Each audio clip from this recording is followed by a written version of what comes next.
Yep, and I popped up the audio on my system. Nope, not hearing anything either. Oh, So yeah, Christine, it's just waiting for the stream. Christine, did you were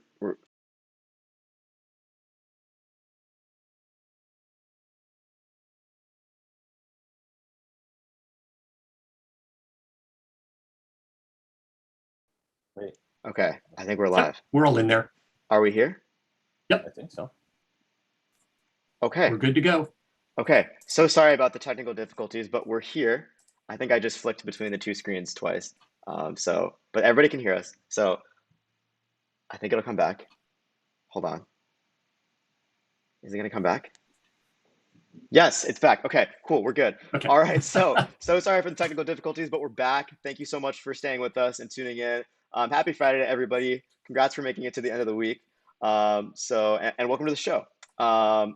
For those who are new to the show, just to kind of break down the format of the show, you're more than welcome to ask any questions about a current NETGEAR product that you have or a consideration. Our advice on purchasing, any NETGEAR products, we can kind of help guide your thought. Um, I'm Alec. I'm a senior creative design specialist here at NETGEAR, and I'm joined with the dream team, Michael, Ben, and Darren. Michael, if you want to go ahead and introduce yourself. Sure. Once again, hi, I'm Michael, Technical Marketing Manager from NETGEAR. As I said on the point that you guys couldn't hear, I spent a lot of my time working with our beta products. I've done tech support for NETGEAR in the past, and I spend a lot of time on trade shows when the world is live. And I'm here to help answer any questions you've got, and I'll hand it over to Darren. Hi, I'm Darren. I'm a technical support specialist and community moderator. I cover home networking products for NETGEAR in our community and also on social media. So even if you have more questions after the hour time that we're on, feel free to join the community or post to us on social media and we'll try to answer your questions. On to Ben. Hey, everybody. This is Ben. I am the digital experience manager for Nighthawk Pro Gaming, Armor, and Smart Parental Controls. It's great to be back. I've been away, I think, a couple of weeks, but it's great to be back. And let's just dive in. I know that we had technical issues just a second ago, so we lost a couple of minutes of time. So we're just going to jump right into these questions. So, Alec, take it away. Yeah. So our first question here is from Prem, who asks, "Hi guys, I have an RX 35 V2 new device. The Wi-Fi is working on Nighthawk app, which is showing online, but the four Ethernet ports on the router are not working. Um, I tried resetting the fiber connection, and it's still not working, basically. Um, so I'm not too sure about what this could be. I'm not very familiar with the RX 35. I don't know if any of you guys want to chime in here. Sure, I'll jump in to start with. If you notice there, he's got his IP address of 169.254.x.x. That means that the client device is not getting an IP address from the router. And so client devices, if they can't get an IP address from your router, after a certain amount of time, they're going to time out. And then they get this default 169 address. That way, if you had a bunch of devices connected up to like a dumb switch, they would all still get 169 IP addresses so they could talk to each other on the network, even if you don't have something that's going out to the internet. So this automatically tells us that the wired device isn't getting an IP address. He does say that the Wi-Fi is working fine, and the NETGEAR app shows that it's online.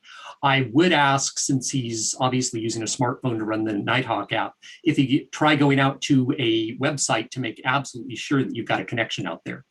Mm-hmm. If you do, then that tells you, one, your router is actually giving out IP addresses because that's how your phone got the IP address wirelessly. And then you're looking at just your Ethernet ports that could have problems, or the cable that you're using could have problems. So the next question I would have is, have you tried with multiple client devices wired in? And have you tried each of the ports? And have you tried different Ethernet cables? And if you've tried all of that and you're still coming up with 169, then that means there's something wrong with the actual ports themselves. And if all four ports aren't working, then my guess would be it's actually a bad device, and the wired chip that handles the ports is bad. But so that's my input. Anyone else want to toss anything? Yeah, Michael, maybe bounce this off you. Maybe when they were setting up the racks, they might have set it up in AP mode and they don't actually have a router anywhere on the network. Do you think that could be it? It's possible, and that was one thing I was thinking about, but that's something that you definitely have to go, through and specifically say you want AP mode. But that's worth bringing up and double check. If you put it in AP mode, then your wired devices, or actually any of your devices, aren't going to be getting their IP address from your router. And if it's getting it from your modem, usually the modem will only hand out one IP address, and that's it. So that phone that's connecting in would be the only one that got an IP address. If you try connecting another wireless device in, it wouldn't get an IP because the modem's expecting a one-to-one connection.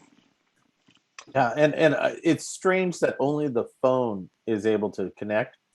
And also, it's the other thing that was kind of a red flag in my ear was that all 4 of the Ethernet ports aren't working, which, as many times as we have said, the last thing you check and the first thing to go out is your cable. So check the cable, and if that cable is still, if those Ethernet ports aren't working, then I'm gonna side with Michael on that.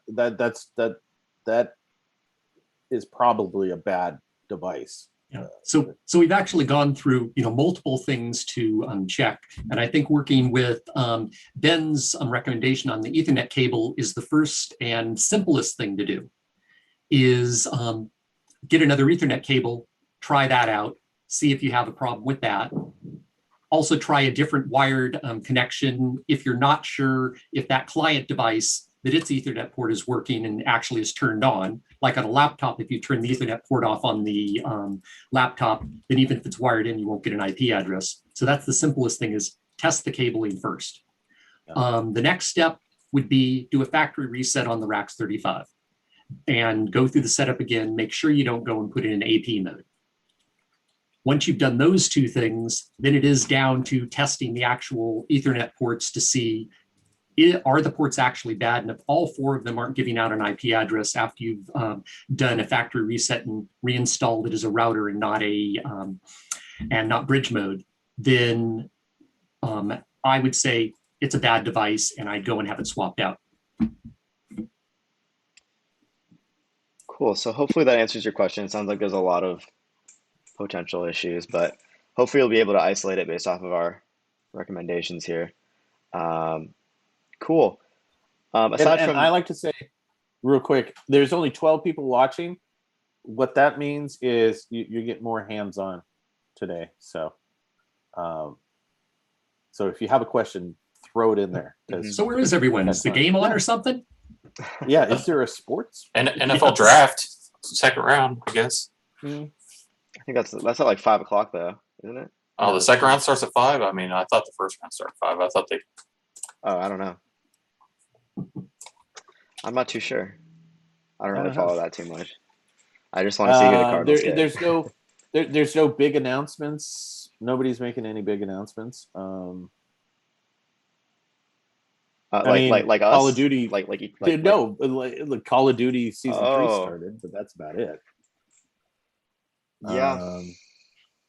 Not too much going on, really. It does look like we've got some regulars in the chat, though. So definitely want to say hi to all those regulars. Kieran, welcome back. Ryan, welcome back. Razor, Husky, Dan, Ricky. It's always great to have regulars come back to the chat. It looks like Kieran was able to order an iPad, the new M1 iPad. So congrats to you, Excellent. Kieran. I'm a little jealous of that. You can tell us what you think of it. Yeah, definitely. Let us know what you think. I got an AirTag. So it's like a tile, except Apple. Yes. Well, try it out. Go someplace where it isn't, go a few miles away, see if you can still find it. Yeah. We have a question from Dan. We do have a question from Dan, and we also have a question from Broken Tube. Now we're getting all the questions coming in. Look at that. Yep. I'll start with Broken here, who asks, both devices are connected to my Nighthawk router. However, they are not communicating with each other. How do we go about this? That is strange. I would say that's probably a device issue, not a router issue, if I had to guess. Yeah, Windows networking, you have to probably go through the tutorial and set up Windows networking on both computers so they can see each other on the network. Mm-hmm. Yeah, because normally when you go and connect a PC up to the network, especially laptops, when it connects up, it'll automatically pop up with a message saying, "Do you want to make this viewable by other devices on your network?" And if you say no, then Windows networking doesn't turn on. Mm-hmm. Good advice. But if you do find that it is a router issue, definitely let us know. But we don't want to kind of run away from the issue, but it sounds like it's a device issue. Cool. All right. Dan asks, I accidentally set up my router with my work email. Can I easily change it to my personal email? And I remember Dan's question from last week. This was the question, and it was on one of the gaming routers. Ben, do you know if it's easy to change your email address when you were setting the thing up? I'm thinking that's probably actually on his NETGEAR account and not on the router. I think it's on the NETGEAR account. Hold on. I'm actually going to log into my router right now. I think we have to get somebody permissions to change it. Yeah. Let's see. Going into the spot where it should be theoretically is in admin. And I did quickly check for the netgear.com account. And yes, if you actually log in your netgear.com account at https://my.netgear.com with the same credentials you currently use, you should be able to go in there and change the email address. Mm-hmm. Yeah, that would be the way to do it. Cool. Dan, let us know if you can find that. If not, swing back and we'll help you out. Cool. Okay, we have a question here from Cabes, who asks, "Hey guys, struggling with the Orbi connectivity on my wired satellites. The satellite shows active on the app, but nothing is connected to it, even when I am standing right next to it. I always have to reboot." Cabes, I would say that there is potentially, well, Orbis do come pre-paired out of the box. Right? Remember that he actually said they're wired satellites. Oh, So he's not even wired. using wireless, he's using the wired backhaul. Mm-hmm. Yeah. And if it comes back up when he reboots, then that means that the Orbi router is losing its connectivity to the satellites for some reason. They're dropping off, which it normally shouldn't do because they're wired directly into it. And to follow up, there's an inconsistency on the app. iPhone 12 reads as a wired connection. There's a delay in his devices refreshing on the app to see what. And he's got an AX6000. All right, so that's an RBK 752, I believe. Yeah, well, the one thing about it reading as a wired connection, that's just a GUI issue because it's such a new phone, the iPhone 12. And that's something that we can pass on to the product team. But I've seen that happen before where certain devices that they don't have in a list that they recognize end up either showing as wired or wireless, and they're actually the other one. It doesn't actually affect the connectivity. It's just how it's being labeled. And a lot of times it'll come up as unknown device as well. Yes. Mm-hmm. Mm-hmm. Yeah. Do we have any tips on what he should do regarding that wired Orbi? Should he set it to AP? No, he's actually got it the best way he can with the wired satellites. But first thing to do is make sure that the satellites and the router have the latest firmware. If they do have the latest firmware, it might be worth doing a factory reset on the router and then rerunning the setup on it. And you could also download the latest firmware and do a manual upgrade, even if you have the same firmware, in case there's something that's gotten damaged in the firmware on the router that's causing it to drop those satellites. But yeah, normally, if they're wired in, they should always be seen, always connected. And since it's multiple satellites and it's not just one, then we're not looking at the wiring causing it to drop down. I did just think of one additional thing, though, is if he has it all wired in, it means he's probably going through some sort of a switch from the Orbi satellite to a switch, and then from that switch out to, or the Orbi router to the switch, from the switch out to the satellites. If that's the case, you might want to double check the switch as well, because if something was going on with the switch, that could be causing the satellites to drop off. Got it. Okay. Well, hopefully that helps out. Caves, definitely let us know if that works for you. You're welcome to try fixing it within the hour of the show and coming back and following up with us. We'll be happy to help out again. Cool. Well, the next question is from Prem, and Prem asks, I have two Orbi 750 satellites, and the ISP Comcast is providing a speed of 300 megabytes per second. Both the wired and wireless modem is from Motorola, and it's saying 1 gigabit per second. I'm not getting that speed, even though I have a CM1200. Any suggestions? So basically, sounds like the plan, the networking plan is 1 gig, and they're only getting 300 megabytes per second, despite the highest tier of our hardware.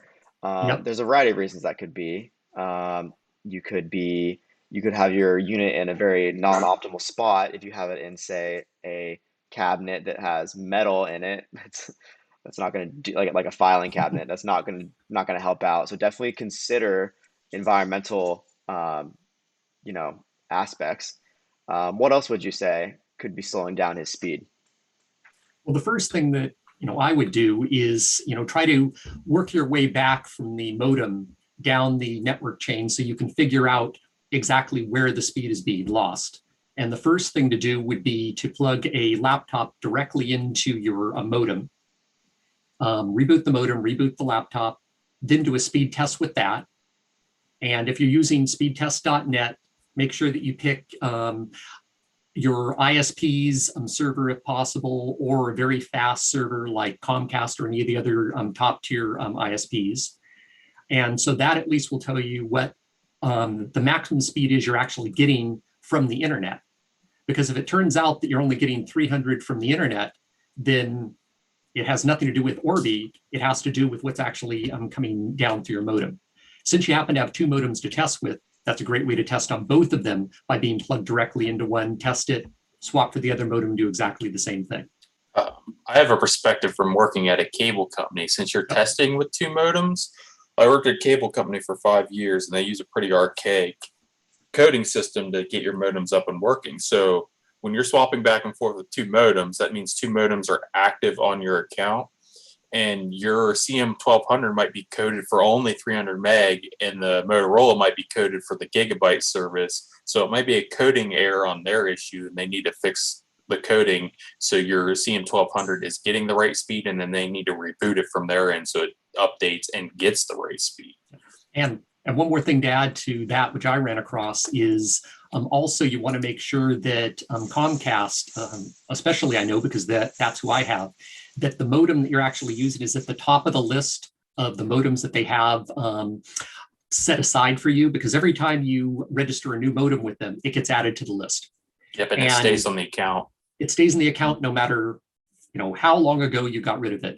And the one at the top is the correct one with all the correct settings and so on. And if the modem that you're using doesn't match that, you can get some weird inconsistencies with that. The inconsistency I saw was that it ran fine for the first 5 days, and then it lost its connection and wouldn't connect in again. Contacted them, we got it going again. Same thing, it was about 3 days later. And it all turned out by the fourth tech that I spoke to, he looked at it and said, yeah, that modem isn't at the top of the list, and that's what's causing the problem. So that's another thing. If you talk to your ISP, make sure that it is at the top of the list. Prim said that the modem is getting full speed. It's from the modem to the router that it's in. Oh, good. Then at least you're getting the maximum speed down. So now the question is, why isn't the Orbi router actually getting more than 300? And anyone have any guesses on that one? Could be a cable issue. You could have an old cable. That's always my kind of cop-out guess because it's an easy guess. And then, yeah, like I mentioned, environmental problems. I mean, if you've got it in a bad spot, that's not ideal. Aside from that, I don't really have too many tips. What would you say? Anybody else? Well, doing all of the testing at this point should always be wired as opposed to wireless. That way you're removing the possibility that there's any environmental effects other than the Ethernet cable. And you can swap through a couple of Ethernet cables just to make sure that you don't have a bad Ethernet cable. My guess is, though, for some reason, the Orbi's Orbi's being set at only 300, and it's not going any higher there.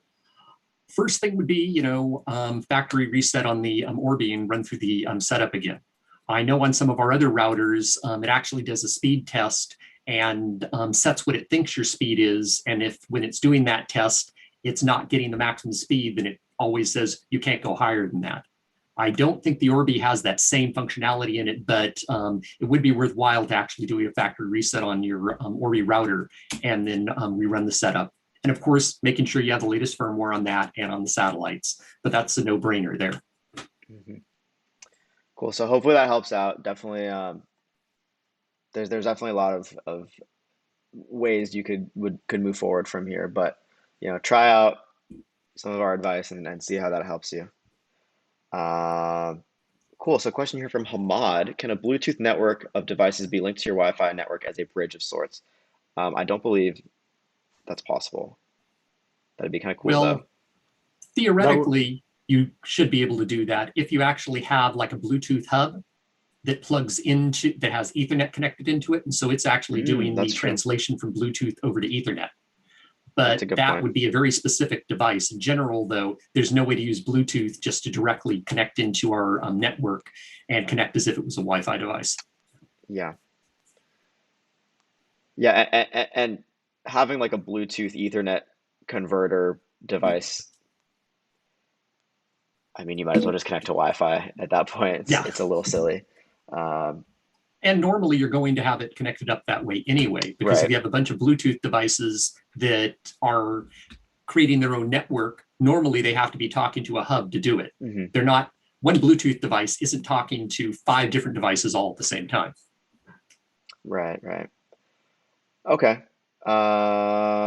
Next question here is from Frederick. One thing I did want to jump in, Raul Kumar did add, and he's add into what Darren and I were saying about, he said, check the power level on the CM1200. And that's something that calling your ISP, and they can check from their end to find out, how much, what their power settings are going down to your modem, and they can readjust things, as Darren said. Gotcha. Cool. Okay. So yeah, on to Frederick's question. Frederick asks, why hasn't the NETGEAR XR500 QoS gotten updated since I bought it? This person is on version 2.08, which was released August 13th, 2015. That was my 18th birthday. That's the Insight router. A BR. It's not an XR. That is an Insight router. Oh, it's an Insight router. I just assumed it was a typo. No. Okay. No, because if you had an XR500 with a firmware release date of 2015, I would suspect that you are a time traveler because it didn't come out until 2018. But okay, that makes sense. The BR500 is a business router of ours. It's an Insight. What is it? Insight VPN router. VPN router. Yeah, and actually, the version number that he has there is not the current firmware version for it. Out on our NETGEAR download site, the NETGEAR support download site, the current firmware is 5.10.0.5. So much. Yeah, and those release notes, I think you're going to find that those are definitely newer than. When was this released? I was looking at the same thing. 8/21. Well, the note was updated on 8/20/21. Yeah. So definitely 5 years, down the road from where your firmware was. Mm-hmm. Definitely going to see some big differences. Some big upgrades doing that update. I don't know how that didn't get automatically updated or seen from inside the router. But yeah, if you go, I think we could drop that link. Yep, there it's already in Yep. there. So Christine's already on it. Yeah, All right, exactly. cool. We'll go ahead and do that update and let us know if everything turns out okay for you. If you have any issues updating, definitely come back to the chat and let us know. We'll help you out as much as we can. Now we have a question for Ben. And the question is, when is the XR1000 getting a new update / new features? So if I had $1 million for every time I heard this question, I would have $2 million today. But with that, not to be flippant, but right now we are experiencing a little bit of, as you know, COVID has affected a lot of the ways that a lot of the systems operate. But we're trying to get through, quality check on a new update. I just don't have that time schedule on it. I'm hoping that it's sooner than later, but there is stuff in the works. And as far as the heat map, that's really weird that it's not loading. What I would do is factory reset and see if you can manually reinstall the firmware, and maybe that'll fix the heat map problem. Mm-hmm. Yeah, I would give the same advice there. Yeah, that's just kind of weird that it stopped and you have to reload and reboot. Mm-hmm. That would make me frustrated, at to say the least. But yeah, I would just reset and start fresh. Cool. All right, we have a question here from James. James asks, theoretically, could I connect my wireless Kitten Arigato headphones to my brand new PC? Well, I don't believe we manufacture. The first answer is you have to send us a picture of you wearing those headphones. Yeah, definitely send us a and photo then we'll of answer headphones. it. Those sound fun. And theoretically, yes. Yes. There's a few things. Yeah. There's a few things you need. Is first of all, does your brand new PC automatically have Bluetooth built in? If it does, usually if it's a laptop, then you should be able to connect up to the Bluetooth and the headset without a problem. If it's a desktop, there is usually a antenna dongle that plugs into the desktop and comes up. Let's see if I can pull mine far enough up here. Can I? Like that thing right there, which plugs into a standalone PC's motherboard. So you have those two options. If you don't happen to actually have Bluetooth on your PC, you can usually buy a Bluetooth dongle that you can add to it, add the software into the PC, and then the headset should be able to talk to that. Mm-hmm. If it's brand new, though, you should have Bluetooth.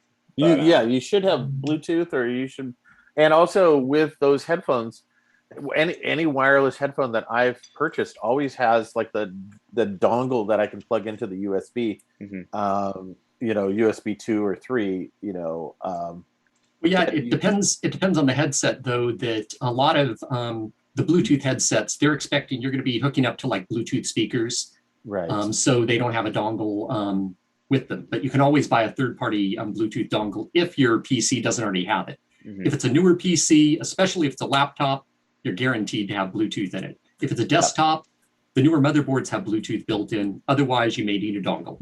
Right. And there's also the USB dongle for 3.5. If your whatever device doesn't have a 3.5 millimeter headphone jack, you can buy a USB adapter to use instead of the 3.5. Yep. Yeah, true.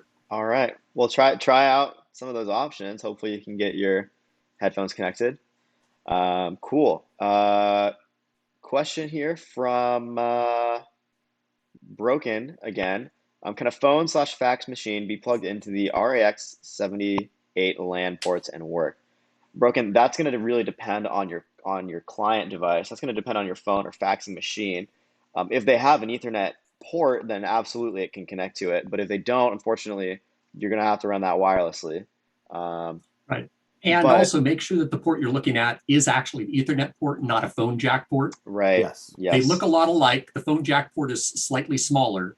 But if it's an old style phone fax machine, it's going to have a phone jack in there. And no, there's no way to plug that into the LAN ports on the Rack 78 because it's not meant to be networked. Right. If it has an Ethernet port, then yeah, you should be able to plug it into it. Yeah. Cool. Okay, question, follow up here from Frederick. The version he provided, the software version, is for QoS specifically. QoS, right. And no, I looked at the release notes for the latest firmware, and there's no indication that they updated the QoS on it. Gotcha. So Frederick, it sounds like you're all updated as best as you can be. Cool. Well, we have a comment from Ryan that I think I'm going to read. Ryan says, thumbs up, hit the like, everyone. Yeah, everybody hit the like. It really helps us out with the algorithm and it brings more people to the show, and we really appreciate it. We want to help out as many people as we possibly can. Exactly. And it allows us to continue. I mean, here we are into year 2. So, you know, this is, I think if we provide a valuable service on your Friday. So just like us so we don't go off the air. Yeah, that's what they always say. That's what we're trying to say. Help keep us here. and you're going to hear us say that every week. We're like PBS. Right, exactly. But we haven't asked for donations yet. That'll be Not yet. starting in Q2. In Q2. Yes. All right. We have. Yeah, I'm sorry that we didn't have the answer that you're looking for, Frederick, but that's about as close as we could get. You're probably not going to see a QoS update since it is an older product. So. Yep. Yeah, at a certain point in every product's life cycle, we do eventually, support it less and less. And that is an older unit, so unfortunately, it's kind of hit that stage. Yeah. We only have so many engineers that can work on things. Yeah. So, and with the number of products that NETGEAR makes, once a product gets old enough, it goes into sort of a maintenance life cycle where unless there's a reason why they have to update the firmware on it, it stays at whatever firmware it has. Mm-hmm. Yeah. So unfortunately, I see your follow-up. I don't think it's going to be updated, unfortunately. It's an outdated unit, unfortunately. So it's just no longer supported. Like Michael said, we would need more engineers than we have to support products that old. Cool. So any suggestions for Bluetooth hubs? A question from Hamad. I personally don't have any suggestions. We don't produce any Bluetooth hubs ourselves. Otherwise, I'd suggest ours. But maybe just the Amazon recommended one will serve you well. That's usually what I choose. And you don't really need a hub for that. All you really need is a USB Bluetooth adapter. And there's a lot of manufacturers that make them, anywhere from the more expensive ones where Jabra is making them down to like the StarTAC. But pretty much all of them are going to do the basic needs, which is create that Bluetooth connection that your headset then can talk to. Right. All right. Question here from Ryan. This is a great question. How can I delete devices I'm not using anymore on the app? I know to do it on the XR500, or rather just Doom OS in general, but I believe Ryan has an RAX router, as I recall. Yeah. I'm not too sure about that personally. Yeah, it actually should be deleting those out of there on its own when it does a new network scan. It doesn't do just a single network scan and then just save that forever. So devices should be dropping off. It may take a little while, but if 2 or 3 days go by and you're still seeing the same device there and it's not connected to your network at all, then yeah, something weird's going on because normally it's doing an active scan when it checks the network to show you the devices. Yeah, that device that you might think is gone might not be gone. It might be, or you may have it confused with another device. Right. Which could happen, especially if it's things like Roku's. Oh, Ryan does have an XR500. Yeah, so then you're gonna want to go to your network map, and then you can actually select manually delete them. Mm-hmm. I do that periodically with devices that just don't. I do that every once in a while. Less so now that we've been in sort of semi-quarantine for a while, but I'd regularly go in and so and so that visited. I don't need their iPad and their laptop. Right. Still on my network. So yeah, you should be able to do that through the network map. Cool. So, question here from Mac Telecom Networks. Sounds like kind of a company account, so thank you for choosing NETGEAR. We love working with businesses. Um, where can we buy the NETGEAR BR200 in Canada? I've ordered it from two vendors and have been waiting over a month. I don't believe you can order it via NETGEAR .com, unfortunately, but that's always our kind of our number one suggestion is to order it from the site itself. Um, we'd have to have maybe Christine in the background look into that one. I don't know I've which seen vendors. B&H videos selling it, CDW, and Office Depot. I don't Yeah. know what their shipping's like to Canada, but I figure Right. those are pretty big companies, and I don't think shipping to Canada is a big deal for them. Yeah, I'd say I've ordered a couple things from B&H. They're pretty quick usually. I'd say maybe try B&H. Um, yeah, cool. Okay, Yep. well, And give that a and shot. unfortunately, with COVID right now, as well as that giant tanker that got stuck in the Suez Canal for a while, um, hardware getting delivered is taking a long time, Hmm. and so I'm not surprised that it's been a month or 2 months and you haven't been able to get the BR200.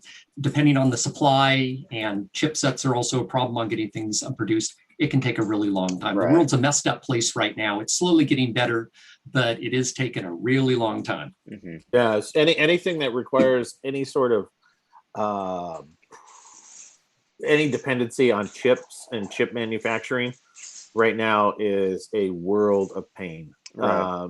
And you're going to see that delay is probably going to continue through. I mean, it even started to affect Apple this week, so Right. that goes to show you how deep dive this issue is. But it's probably going to be It's gonna it's gonna be a long time because it's affecting even beyond just standard tech, the car industry. Yeah, it's going to be Because all the way through the there's so many summer. chips that they put in cars now. In fact, that's the reason why I noticed that the Ford stock dropped 9% yesterday, simply because they had blowout quarter, but then they had to come out and say, yeah, but the next couple of quarters is going to be tough because the chips just aren't there. So it's going to be a while. Right. Right. It's just kind of the reality we're living in, but you will eventually get it. Unfortunately, it will take time in these sort of scenarios. Um, we've been doing Yeah, pretty good about fulfillment on our site. I mean, I know I'm kind of speaking to, North America now, not, well, I mean, I guess Canada is North America, but more so the United States. Um, we've been doing an okay job fulfilling orders pretty quickly. Unfortunately, we have been having issues with stock. Um, not the New York stock, but the amount we have in our warehouse. We have been having issues with that, and a lot of times we are out of stock on certain SKUs. Um, so yeah. nobody's safe from the shortages in the But I hardware will industry. say, if you are looking for a gaming router, now is the time. I have a ton of XR 1000s in stock right now. So, Definitely a great product. to quote Eminem, tell a friend. So, And they're going fast. yes, They do. We sell out they of do XR go 1000s a fast, lot. and so we've got them in stock. Get them while they're hot. Hmm. Most Uh, definitely. Hamad had a quick question on the Duma OS UI features. Any update?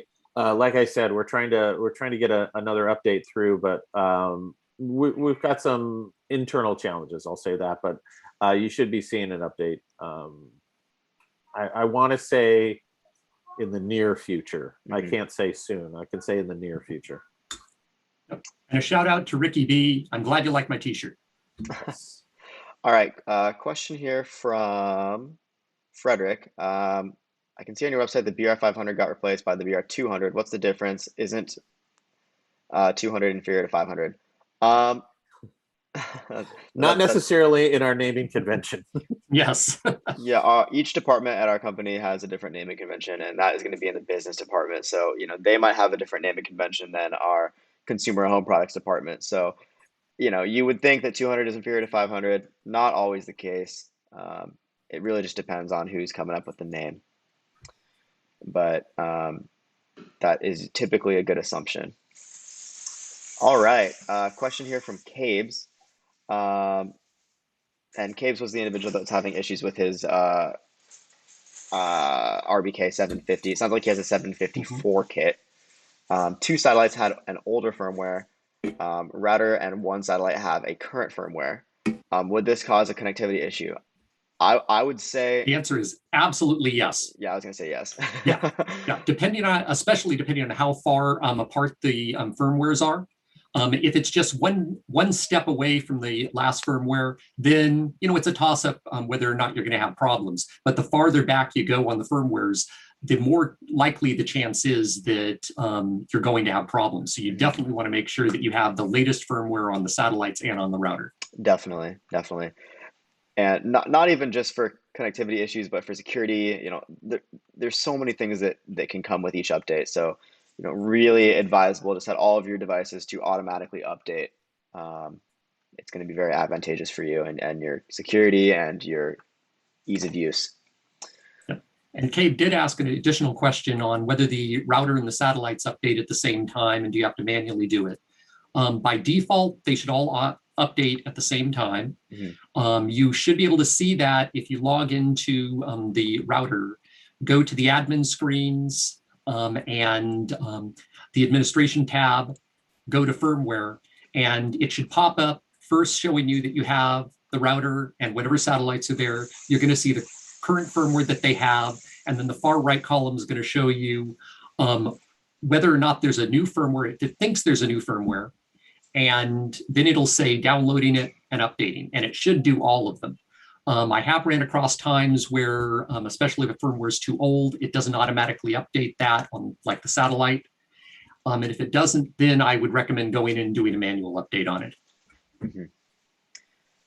Definitely good advice there. All right, the next question we have here is from Razor. Razor asks, for Wi-Fi 6E AFC, when enabled, allows for a max transmit power of 1 watt, but they don't detail if AFC will increase the max transmit power for client devices. Will AFC boost client transmit power? I don't know the answer to this, but I would guess no. Does anybody have any input on that one? I haven't seen one way or another whether it would.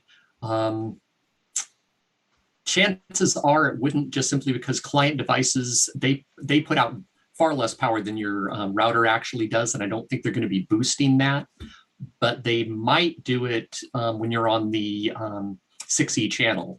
But my guess would be no.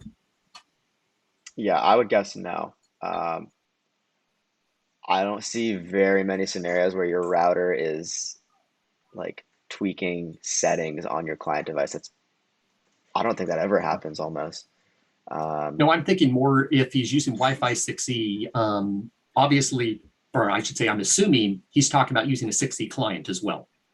If he isn't using a 6E client, then the answer is absolutely not. It's going to do nothing more than what the client could normally do.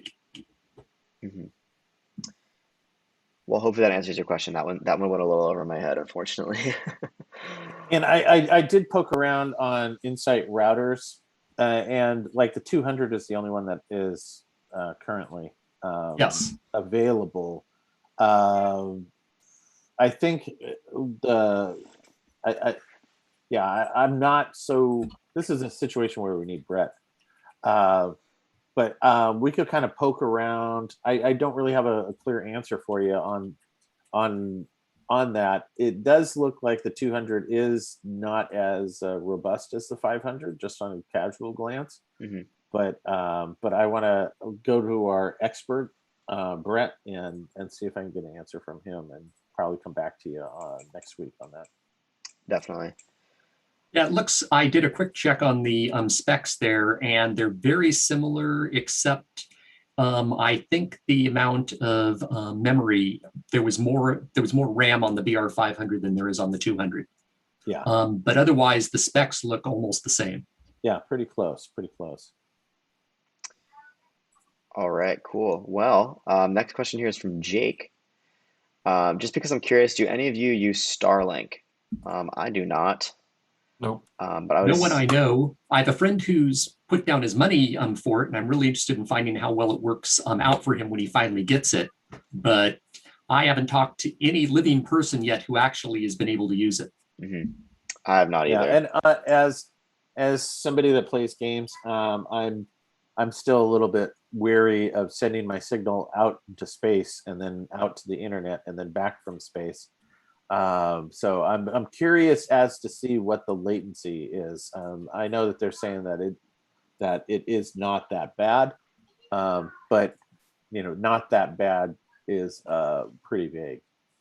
Yeah, I mean, I watched the Linus Tech Tips video on it. They gamed on it. They show you in his video what it's like. So maybe you go check his video out about they tested all that. Oh, nice. I'll take a look. Cool. All right. Comment here from Ricky. Ricky says that they buy from B&H. The prices are decent. Shipping is usually free. They're closed from Friday sunset to Saturday sunset. If you get a Payboo card, you can get a discount. Oh, Good little tip Whatever there. Payboo is. Little tips. But yeah, I like B&H too. They're a good retailer. Yeah, cool. Yeah, I'm Well, surprised. Like, sorry, not to interrupt, but like Jake is like, I can't get fiber where I live. I'm surprised at how few places actually do get fiber. I can't get fiber where I'm at. AT&T's trying to expand as quick as possible. I keep hearing more and more people getting AT&T fiber, so maybe it's slowly just growing. You might just have to keep checking. But I don't. Do I want to go back to AT&T? Do I? Their fiber connection, yeah, you do. Okay.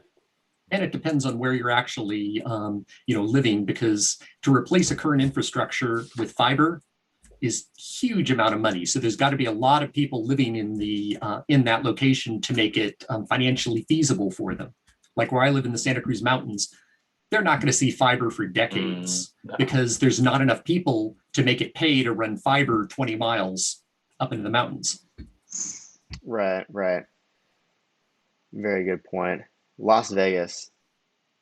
Now, if I got fiber isn't available at your address, but good news, you can get speeds up to 25 Mbps. Like 25. 25. Back And in they still make that as 2010. high speed. But I will say this: AT&T definitely the lanternfish of ISPs is now fiber, only $35 a month, which is amazing price. Yep. But like everything AT&T, next thing you know, you're like looking at your bill and it's like, why is it 120? Does anyone know what the data caps are in AT&T? 0, I have it. Oh, Yeah, excellent. mine's unlimited. Yeah, because I've got Comcast and they've just imposed a few months back a 1.2 terabyte limit. And so I've already gotten the little email once saying you're getting close to your cap. I hit that switched to 3 AT&T. times in a row, and I had to pay the $60 for the unlimited, which is ridiculous. I can't wait for net neutrality to get put back in place. Hamad has been any router best for high bandwidth throughput of high def gaming? Yes, there is. It's the XR1000, now on sale and available in stock on NETGEAR. And looks like this. It is totally awesome. Isn't that an awesome router? I would go with that. That's our best gaming router for high. It's Wi-Fi 6. It's fast. I've noticed a huge difference between that and my 500. Yep. And I've been using it for now, probably 3 months as my main desktop connection, especially for this show. And I've had zero problems. Yeah, I've yet to have an issue with it. I'm hoping to upgrade pretty soon here to the XR1000. My new apartment's gonna have concrete walls, so I'll need some more power to get through those walls. Its output is pretty good. I actually am not using my extender. That's good. And I'm still getting pretty good connection through the concrete. So. Not Yeah, bad. I'm a it's actually going around the concrete, not through it. Yes, it is. It's around down the hall. Yep, it bounces off things, works its way down there. Yep. Oh yeah, and you can get it from I'll put my shop link down Yep. below. It's, netgear.com. No, it's supposed to be, Ben dot Ben, get in contact with me.com. exactly. Use promo Sketchy code little Ben. off the top. This is sketchytruck.com. Yep. Will be Yep. coming to a back alley near you. Yeah, meet us behind the liquor store on 5th and Main at about 9 Exactly. p.m. tonight. We'll set you up. Yeah, the password is Kaka, as all good plans are. I thought it was Paybu. Oh yeah, that's right. Wow, we're already towards the end here. Yeah, and it looks like we did catch up pretty well on all the questions. So everybody who's watching, get those last questions in. We want to answer them. We want to help everybody out as much as we can. Even though we're reaching the end of the show, it's always great to get those likes in. It helps people find the recap video and hopefully find some more answers there for themselves for any networking issues they're running into. So, if you haven't dropped a like yet, definitely do. And I just want to say, the show from 2 weeks ago had over 1,000. We should make a podcast of this. We had over 1,000 views on a show from 2 weeks ago. So congratulations, everyone. That's amazing. Really, really How great are to see that. Linksys mesh router? Can't really comment. I don't want to. Skipped That's a Broken's competitive. question there. Broken's asking about outdoor extenders. We do, and it's we not do. very well advertised because it's an Orbi product. Our outdoor Orbi works with any router. So even though that isn't well advertised, we made it so it'll work with any router for your outdoor setup. And I think that there's only a few of those left. One key thing to note on that, though, is there is a specific firmware that you need for it to run as a extender. And that can be gotten on the NETGEAR download site. But it is a specific firmware that has to be loaded in. Got it. Here I'll throw this question out since we're talking about like podcasts. Would you guys be interested in us like talking on like Clubhouse and talking about networking on Clubhouse? I know the cool kids are on Clubhouse right now, so I but don't I'll even know throw what that out. Clubhouse is. It's like It's a public audio- access Zoom thing, right? Yeah, Kind of. but you just listen in. It's an audio, and so a lot of times there's discussion panels and some cool stuff. But that's something that I've been thinking about is taking some of this format and going towards podcast or Clubhouse where you can kind of pop in, ask questions, pop out. It means we wouldn't have to take showers, so I think it would be perfect. Yeah, exactly. Exactly. But you still should. Wouldn't have to. What's funny is we're kind of looking like one of those Sesame Streets, things. One of these things is not like the other. We've got 3 beards and no beard. And glasses. What about glasses? That's true. Glasses? That is true. Yeah. Look at that little throwback. Yep. See, look, a couple people are already love Clubhouse. So yeah, we might give that a shot. That's a good idea. Might give that a shot. Chat about it. Because go ahead, Ben. Because I think that this could help. This kind of format could help people on that format as well, and even like talk about like things that we don't normally talk about. We could have like a structure an hour to talk about like Armor or SBC or Insight or those kind of things. Oh yeah, definitely. Yeah. Most definitely. Cool. We had a question come in from Hamad that I think we were kind of shying away from, but I don't want to answer that question specifically. More so just kind of give some context to like the different networking brands.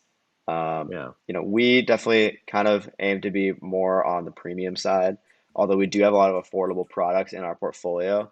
I think Linksys leans more into the more into the affordable kind of division of networking products. So I don't want to speak to the quality of their products because we don't want to do that. But it's more on the affordable side, if that helps kind of contextualize your purchase decision.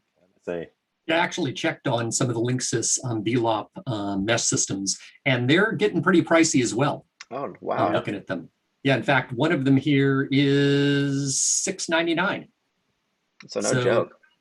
Yeah, so they're kind of like I $6.99 is. Yep. Is But I can something. say historically, Linksys has been a second-tier brand.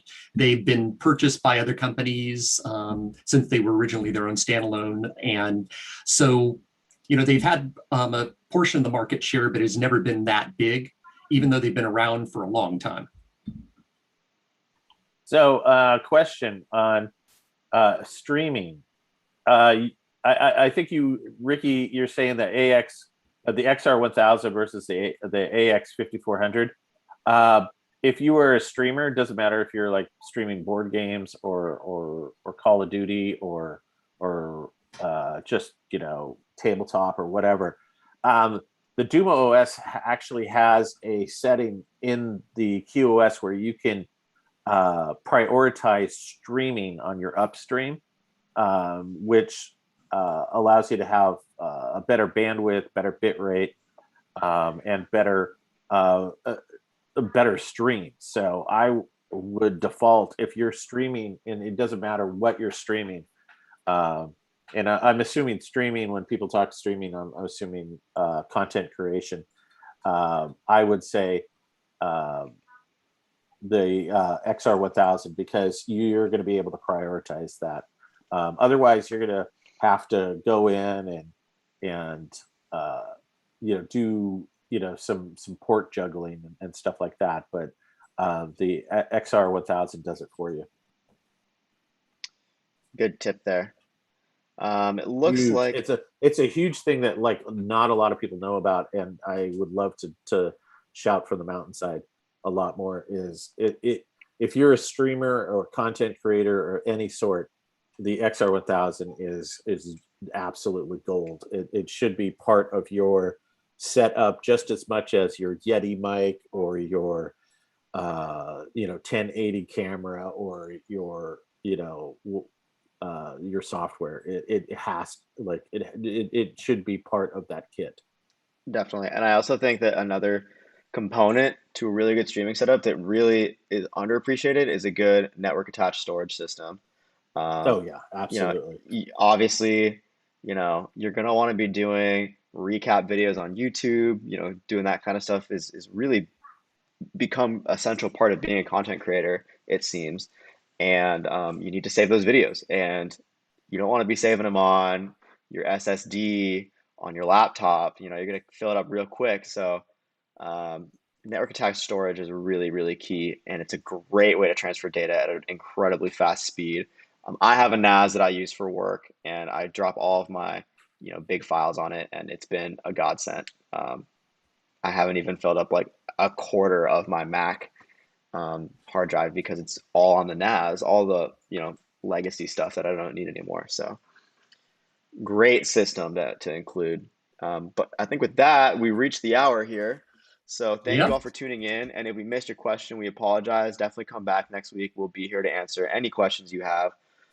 We hope you learned something. We hope we helped you out. Any other closing thoughts from anybody? Yeah, just gonna kind of circle back on that loop on having a NAS. I mean, if you think about it, every minute of content that you have is taking up like 84 megabytes of space. And if you stream, you're that chucks up, what is that per hour? You're looking at like over 4 or 5 gigs per hour in space. And if you're streaming 4 hours, that's 20 gigs of space that you just have as raw footage. So having that, like, shoveling that over to like a NAS is a huge recommendation for content creation. Yep. Totally. And one last thing, I noticed Jake asked a really good question. Can creators use clips from our shows on theirs? And I have no idea on that. Do you have any idea, Alec? That's an Angelo question. So Jake, why don't you come back next week and ask that one to Angelo? He's kind of the owner of the YouTube channel. I just come on here because I like to. So I can't really say. I'm gonna say, you know, that is definitely an Angelo thing. But if you want to use a cool clip and put it in a cool light, yes. If you're like, oh, look at these idiots, then no. Yeah, we'll come after you if you're mean to us. Please be nice. No, I'm Right. kidding. We know where you live. We know your IP yeah. address.